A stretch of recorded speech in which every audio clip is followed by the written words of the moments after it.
3 of the 5 medications I'm about to share with you require no prescription. You can walk into any pharmacy right now and buy them off the shelf. That is exactly what makes them so dangerous for anyone over 70. Because when something is easy to get, we stop treating it like a drug. We treat it like it's harmless. And for a body that has crossed the threshold of 70, that assumption can mean the difference between independence and a hospital bed. Here is something most doctors don't explain clearly enough during a 15-minute appointment. The human body processes medications in a fundamentally different way after 70. Your kidneys filter drugs out of your bloodstream more slowly. Your liver metabolizes compounds at a fraction of the rate it managed 20 years ago. Your brain becomes dramatically more sensitive to sedatives and anticholinergic compounds. A dose that was safe for you at 55 can now cause falls, memory impairment, kidney damage, and cognitive decline that gets mistaken for early Alzheimer's. Today, I'm covering 5 specific medications that illustrate this problem more clearly than any others. All 5 appear on the American Geriatric Society's Beers criteria, the medically reviewed, regularly updated list of drugs considered potentially inappropriate for older adults. This isn't fringe medicine. It is mainstream geriatrics finally reaching the people who need it most. I'm Dr. Sarah Mitchell, and this channel is dedicated to translating current research into practical, actionable information for adults over 60. If you haven't subscribed yet, please do. We publish new evidence-based content every week designed specifically for you. Now, let's get into these 5 medications, and more importantly, what to do if you or someone you love is currently taking any of them. The first category is benzodiazepines. You probably recognize the brand names more than the drug class. Xanax, Valium, Ativan, Klonopin. These are prescribed primarily for anxiety and insomnia. They do work in the short term. That effectiveness is part of why they're so widely used, and part of why they're so consistently problematic for older adults. After 70, the brain sensitivity to benzodiazepines changes significantly. Because the liver metabolizes these drugs more slowly, they accumulate. A dose meant to help you sleep at 10 p.m. may still be impairing your coordination when you get up at 3 a.m. for a glass of water. Multiple systematic reviews confirm that benzodiazepine use is associated with a substantially increased risk of injurious falls in older adults. Falls serious enough to require hospitalization. Falls are the leading cause of fatal injury in adults over 65 in the United States. We're not talking about a minor side effect, and beyond the fall risk, benzodiazepines consistently impair memory, attention, and executive function in older adults, even when people feel they've adapted to the medication. The American Geriatric Society explicitly lists the entire benzodiazepine class on the Beers criteria as drugs to avoid in older people. If you are currently prescribed Xanax, Ativan, or Valium, please do not stop taking it suddenly. Abrupt discontinuation can cause serious withdrawal, including seizures. This is a conversation to have with your doctor about a supervised gradual taper, and I'll tell you exactly what to bring to that appointment in a few minutes. Comment below right now. Are you or someone in your family currently taking any of the medications I've mentioned or will mention? Comment on the list. I want to see how widespread this actually is. The second medication on this list genuinely shocks people because it costs $6 at any drugstore. Diphenhydramine, sold as Benadryl for allergies and as the active sleep ingredient in ZzzQuil, Unisome, and Tylenol PM. Millions of seniors take this every single night, confident that if it's available without a prescription, it must be safe. It isn't. Not after 70. Diphenhydramine is one of the most potent anticholinergic drugs available over the counter. Anticholinergic means it blocks acetylcholine, the primary neurotransmitter your brain uses for memory and learning. Interfere with that chemical nightly for months or years, and the consequences are serious. A landmark prospective cohort study published in JAMA Internal Medicine in 2015 followed 3,434 adults aged 65 and older for over 7 years. Researchers found a clear dose-response relationship between cumulative anticholinergic drug use and dementia risk. Those in the highest use category had a 54% increased risk of developing dementia compared to non-users. The most common anticholinergic drugs in that study were first-generation antihistamines exactly like diphenhydramine. A 2019 study published in JAMA Internal Medicine looking at nearly 60,000 dementia patients corroborated those findings. The evidence has continued to build every year since. Eleanor was 71 years old and had been taking 2 Benadryl tablets every night for nearly 5 years. Her doctor had actually suggested it for sleep. Over those years, her family watched her become increasingly forgetful.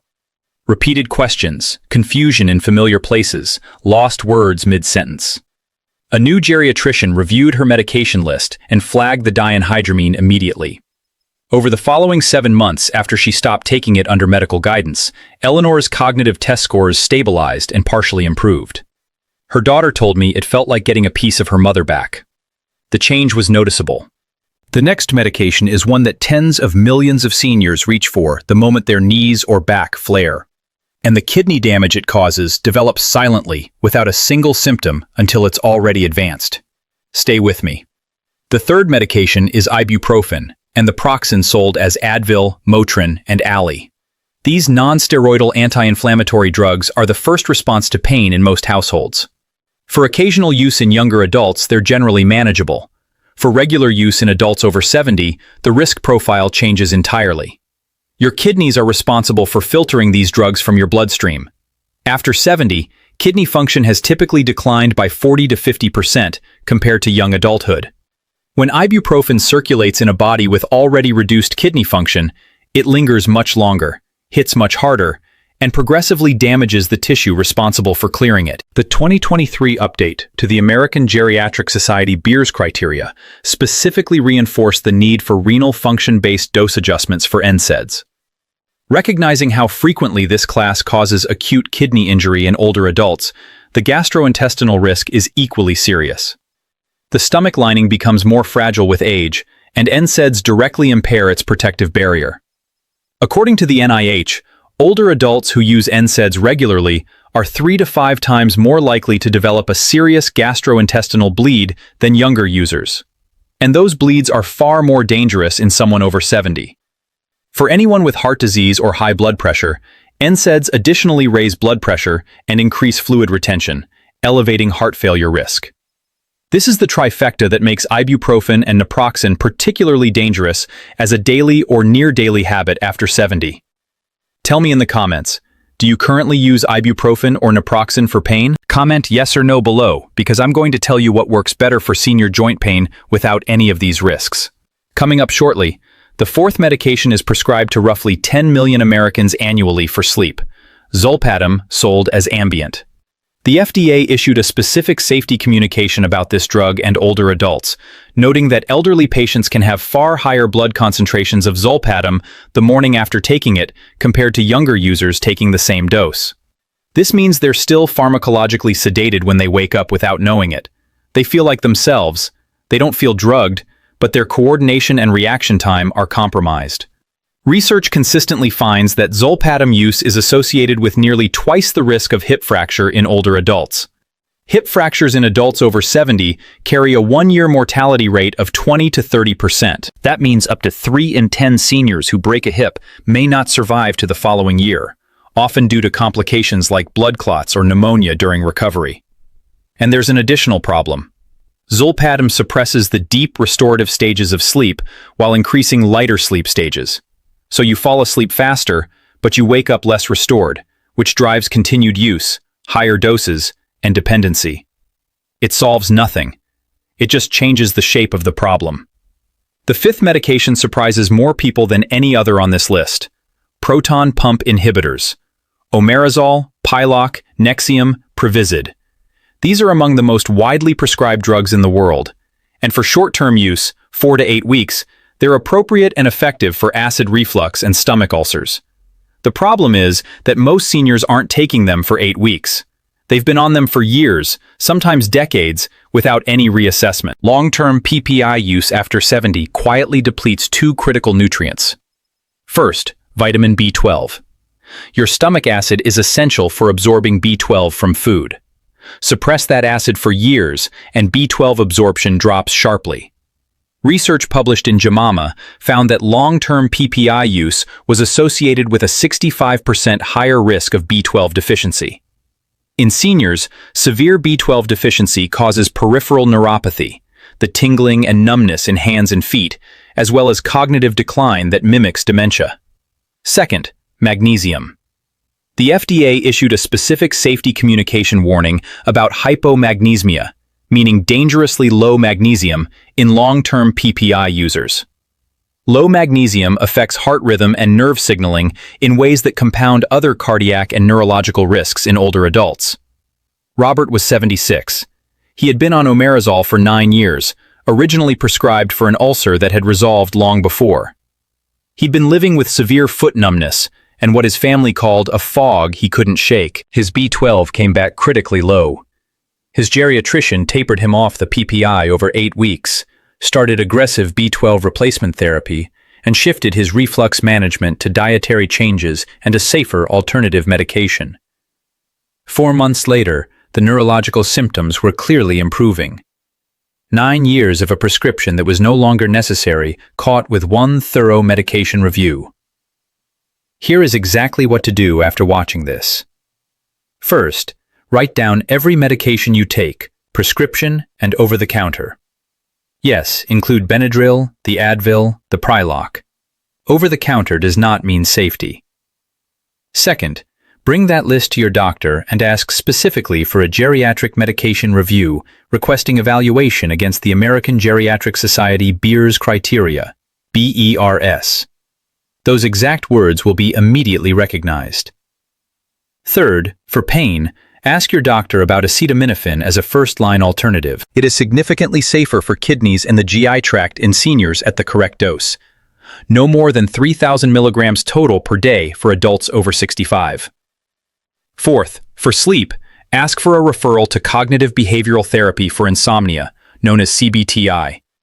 Studies consistently show it outperforms every sleep medication for long-term outcomes with 0 drug interactions, 0 dependency, and no morning impairment. Fifth, if you've been on a PPI for more than 6 months, ask your doctor whether you still need it and whether your B12 level has been checked recently. A critical safety note before we close. Do not stop any prescription medication without speaking to your doctor first. Benzodiazepine withdrawal without medical supervision can cause life-threatening seizures. And for anyone managing heart disease, kidney disease, or multiple prescriptions simultaneously, any medication change requires careful, coordinated medical oversight. These 5 medications are not automatically dangerous for every person in every situation. But in adults over 70, used long-term without reassessment, the research is consistent. Your body has changed since you first started taking some of these drugs. Your medication list may need to catch up. Leave a comment below with one of 3 things. Comment reviewing my list if you're going to check your medications today. Comment your age and which of these 5 you want to ask your doctor about. Or comment sharing this if you're sending it to a parent or loved one who needs to see it. Please subscribe, because next week I'm covering 5 supplement combinations that are quietly dangerous for seniors, including combinations being sold together in the same bottle as if they're perfectly safe. That video could genuinely protect someone you love. I'm Dr. Sarah Mitchell,